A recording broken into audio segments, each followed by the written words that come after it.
Stocking stitch is made up of one knit row and then one purl row.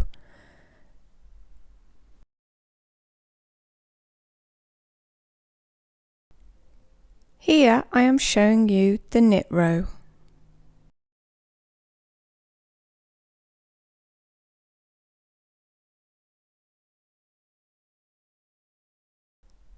When doing the knit stitch, as you can see here, the stitches are being kind of pushed towards the back of the work. The front of the work facing you will have a smooth texture as shown. The back of the work will be a lot rougher.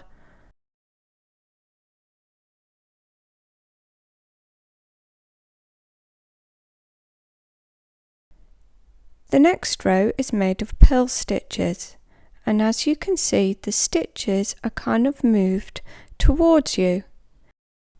This causes a rough, bobbly look to the back of your work.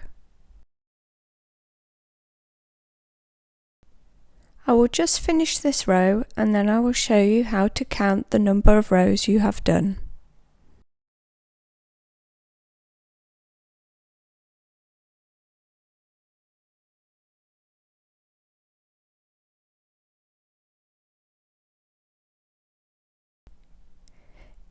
If you have used the thumb cast-on method, with the cast-on tail of yarn to the left and the smooth side of the stitch facing you, you will have done an even number of rows.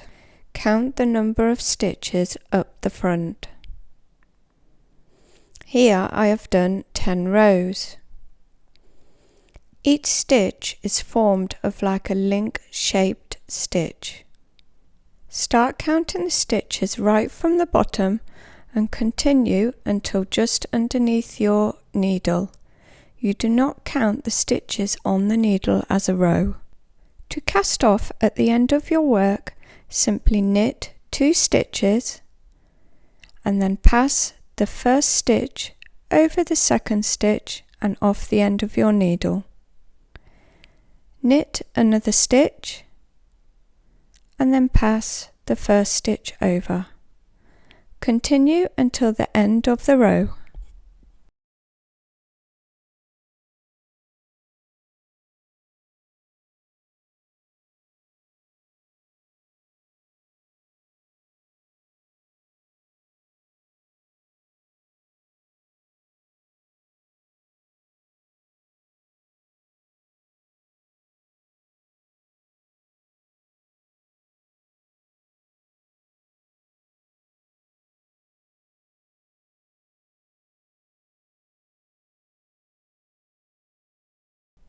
When you have one stitch remaining, cut the tail of yarn and pass it through this remaining stitch.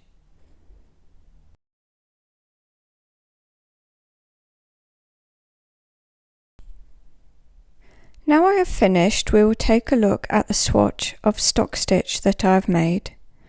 As you can see, stock stitch has a tendency to curl up, so it is not a great stitch to use if making a scarf or for the bottom of a jumper.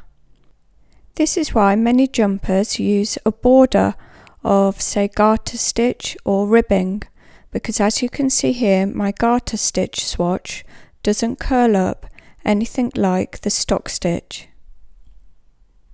A border can be placed around the bottom, the top edge or the sides. The border needs to be fairly wide as the stock stitch will still want to curl up.